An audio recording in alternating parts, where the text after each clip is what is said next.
السلام علیکم دوستانو، تاسو یو ځل بیا هم ښه راغلاست وایي. ما هیله ده چې ټول به ښه یاست او ژوند به مو هم په خیر روان وي. او نوروز او نوی کال مو څنګه تیر کړي، انشاءالله چې کال به مو په خوشحالۍ سره پیل کړی وي. موږ هم نوی کال دپاره ځان ته کور کې یو ساده غونډۍ ماښامۍ جوړ کړی و. دا چې روژه دی نو ډېر خوراک نه کېږي، نو ما سپینې وریژې کوفتې سره جوړه کړه.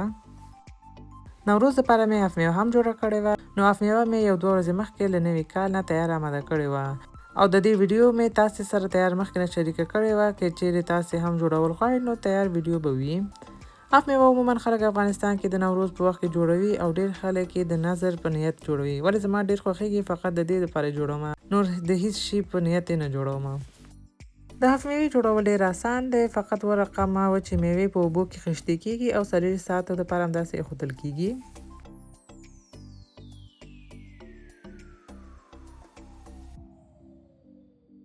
نو د نوي کال په ورځ اول مې شروع وکړله چې کوفته پخه کړمه. د کوفتې دپاره مې اول 2 دانې پیاز په مکسر کې واچول چې میده یې کړمه. دې پیاز نه مې بیا نیم جدا کړ چې د کوفتې قورمې کې واچوم او نیم مې بیا په خپله کوفتې کې واچوله.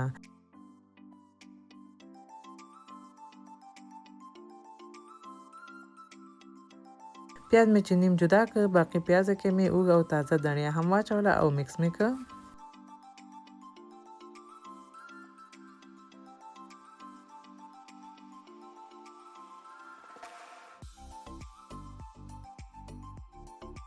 ورپسې بیا تقریبا نیم کیلو کوفتې کې دا ټول میده شوي شیان واچول. بیا مې مالګه او مسالې واچولې. مسالې هر څوک د خپلې خوښې پکې اچوي. ما دلته سره مرچک، میده شوي وچه دڼیا، تور مرچ پکې واچول او غوښې سره مې دا ټول مواد ښه ګډ کړ. کوفتې کې خلک یو دانه هګۍ او یا هم لږ اوړه اچوي تر څو د کوفتې غونډارې خرابې نه شي. ولې زه پکې د دواړو موادو نه یو هم نه اچوم. دلته به زه تاسو وښیم چې څنګه کولی شئ دا کوفته بغیر د دې دواړو موادو څخه پخه کړئ چې ونه شړیږي. دا ټول مواد مې چې ښه ګډ کړل، بیا مې غوښه همداسې اخته کړې 10 دقیقو دپاره پرېښوده. ورپسې بیا دې کې غوړي واچول او پرې مې ښودل چې ګرم شي. بیا مې میده شوي پیاز هم پکې واچول او یو څو دقیقو دپاره مې سره کړل چې خپل رنګ بدل کړي، یعنې ګولډن براون شي.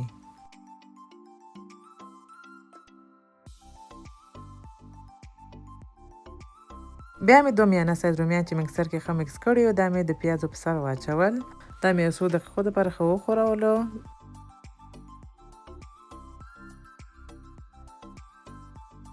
ورپسې بیا پکې 2 پلي اوږه هم واچولو او دې مې ښه وښورولو.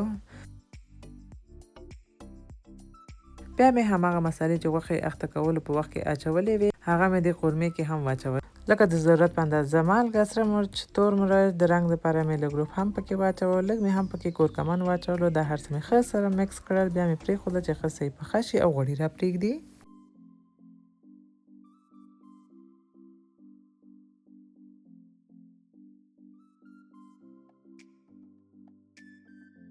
تر څو چې قورمه برابرېدله، تر هغې مې بیا کوفته راواخیستله او د وړوکي بال په اندازه مې وړې وړې غونډارې ترې جوړې کړې.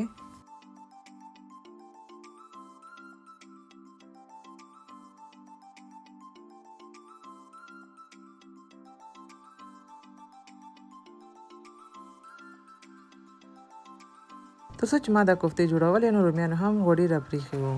نو بیا مې دې کې یو ګیلاس اوبه واچولې او د کوفتې غونډارې مې هم په ډېر احتیاط پکې واچول. دا بس په کم اور باندې زه همداسې پخوم. فقط لږ لږ به دې ښوروم، ولې سمڅې نه کاروم او نه هم د فتنې په بل مخ اړوم. یو څو دقیقې دپاره مې د دیګ سر بند کړ او پرې مې ښود چې دا کوفتې لږ ځان ونیسي او کلک شي.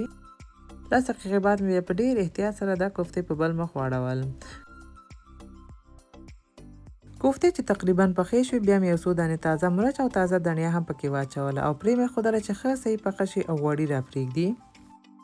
کوفتې چې په کم اور باندې پاخه شي، بیا خپله لږ لږ اوبه را پرېږدي او هماغه اوبو کې بیا پخېږي. کوفتې چې غوړي را پرېښودل، نو بیا یې منقل ګل کړ او دیګ مې یو څنګ ته کېښودلو.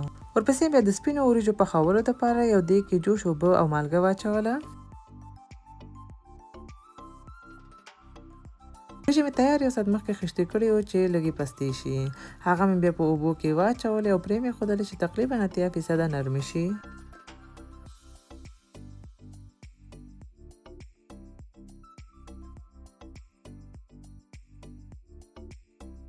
وریجې چې نرمې شوې بیا مې منقل نه لرې کړې او چاڼ مې کړلې. بیا مې پرېښودل چې ټول اوبه ترې لاړې شي.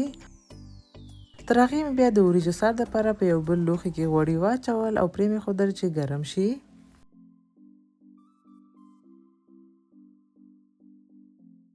بیا مې وریجې بیرته په دیګ کې واچولې. په سر مې ورته میده شوي زیره او خوشبویي دپاره لږ هیل هم واچول. په آخر کې مې بیا غوړي هم پرې واچول. یو دوه کاغذه مې هم پرې کېښودل او تقریبا نیم ساعت دپاره مې په کم اور باندې دم ورکړ.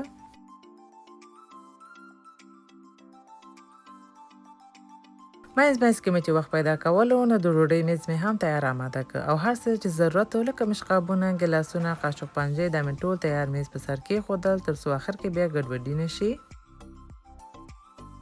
دا چې دا ځل نوروز په روژې کې راغلو نو باید د ماښام اذان ته هر څه آماده وای او ما هم کوشش وکړ چې هغه کارونه چې مخکې نه کېږي نو تیار په وخت یې وکړم.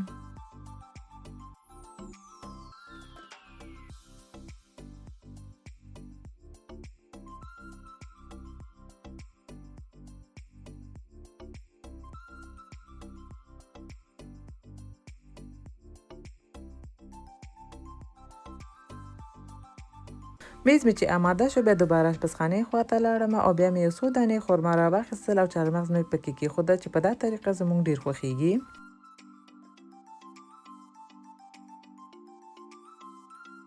ورپسې مې بیا هفنیوه چې یو 2 ورځې مخکې تیار کړې وه هغه مې هم تیار په لوښو کې وویستل.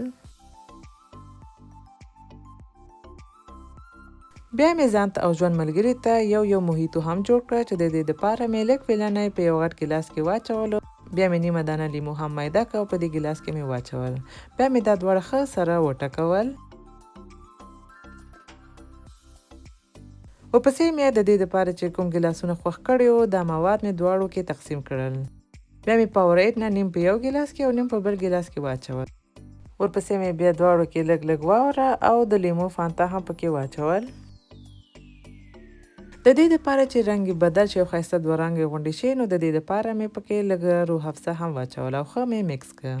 په آخر کې مې د لا ښایست دپاره یو 2 پاڼې ویلنی او یوه ټوټه لیمو د ګیلاس یو څنګ کې کېښودلو.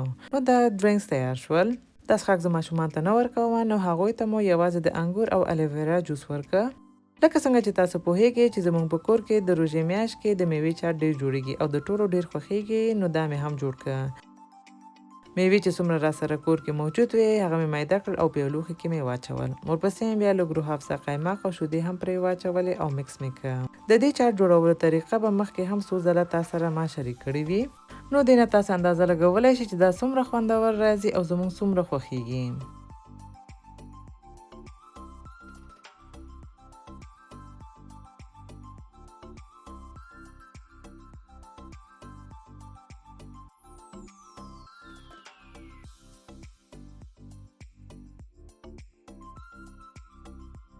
ورپسې نو روژه ماتې ته وخت کم پاتې و نو زر مې کوفته په لوښو کې وویستل او وریجې مې هم وویستله او هر څه مې بیا میز په سر کېښودل. بیا نو یو ځای سره کېناستلو، افطار مو هم وکړ او د نوي کال په بهانه یو ورځ مو په خوند سره تیر کړه. دوستانو هیله ده چې دا ولاګ مو خوښ شوی وي. تاسې هم کوشش وکړئ چې یو ورځ خپلې کورنۍ ته وټاکئ او د خپلې خوښې خواړه تیار کړئ او ښه وخت سره تیر کړئ. ضرور نه دی چې 10 رقمه خواړه تیار کړئ، څومره کولی شئ هماغومره جوړ کړئ. نو خپل په ځان ډېر خیال ساتئ، ښه وخت ولرئ. الله پامان. او که دا ولاګ مو خوښ شوی وي نو لایک او شیر مو هم هېر نشي.